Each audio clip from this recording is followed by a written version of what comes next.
ఈనాడు Ushalakshmi breast cancer ఆధ్వర్యంలో ఏర్పాటు చేసిన రొమ్ము క్యాన్సర్ అవగాహన సదస్సుకు విశేష స్పందన లభించింది.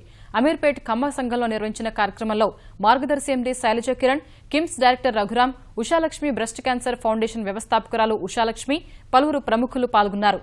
వ్యాధి వచ్చేందుకు కారణాలు, నివారణ మార్గాలపై అవగాహన కల్పించారు. ఈ విషయంలో మహిళలందరికీ స్పృహ ఉండాలని మార్గదర్శి ఎండీ శైలజ కిరణ్ కోరారు. అక్టోబర్ 2న పింక్ రిబ్బన్ వాక్ నిర్వహిస్తున్నట్లు ఫౌండేషన్ ప్రతినిధులు వెల్లడించారు. ప్రపంచవ్యాప్తంగా కూడా చాలా అలార్మింగ్గా బ్రెస్ట్ క్యాన్సర్ అనేది ఎక్కువ అవుతుంది. ఈ గత 2 డెకేడ్స్గా చూస్తుంటే మన డయట్లో, మన ఆహార పద్ధతుల్లో మార్పులు తెచ్చుకోవాలి. వారంలో 2 రోజులైనా చాలా లో కార్బ్ డయట్స్, అంటే మనకి భారతదేశంలో ఏంటంటే బియ్యం ఎక్కువగా, అన్నం ఎక్కువగా తింటాం మనం, కానీ అది మంచిది కాదు. ఫ్రూట్స్, వెజిటబుల్స్ ఎక్కువగా తీసుకోవాలి. లో కార్బ్ డయట్ అనేది మస్ట్ అండ్ షుడ్ మనం ఫాలో అవ్వాలి. క్యాలరీస్ తగ్గించాలి, క్యాలరీ ఇంటేక్ తగ్గించాలి. పాశ్చాత్య లైఫ్ స్టైల్ చేంజెస్ వల్ల, అంటే లేట్గా పెళ్లిళ్ళు చేసుకోవటం, పిల్లలు లేకపోవటం, తల్లిపాలు ఇవ్వకపోవటం, ఒబీసిటీ, ఈ అన్ని కారణాల వల్ల ఈస్ట్రోజన్ హార్మోన్ శరీరంలో పెరుగుతుంది.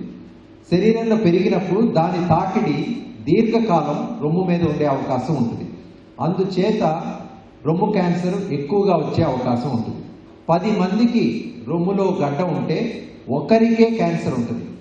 కాకపోతే ఆ గడ్డ క్యాన్సరా, క్యాన్సర్ కాదా అని ఖచ్చితంగా ఆపరేషన్ చేయాల్సిన అవసరం లేకుండా తెలుసుకోవడానికి 3 పద్ధతులు ఉన్నాయి.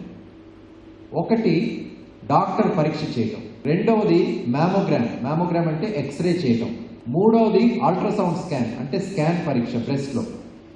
ఈ నీడిల్ బయాప్సీతో చేయటం వల్ల ఆ గడ్డ క్యాన్సరా కాదా అని ఖచ్చితంగా మనం చెప్పగలుగుతాం.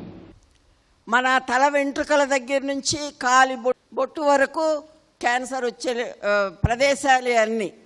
ఈ రొమ్ము క్యాన్సర్కి త్వరలో తెలుసుకోగలిగిన అవకాశం ఉన్నది. ఆ అవకాశాన్ని మనం పూర్తిగా వినియోగించుకోవాలి. క్యాన్సర్ ముదిరాక చేసే ఆపరేషను, కీమోథెరపీలు, రేడియోథెరపీలు ఎంత చేసినా కొంతమంది బ్రతుకుతారు కొంతకాలం, కొంతమంది బ్రతకలేకపోతారు. ఆ స్టేజీకి మీరు వెళ్ళకూడదు.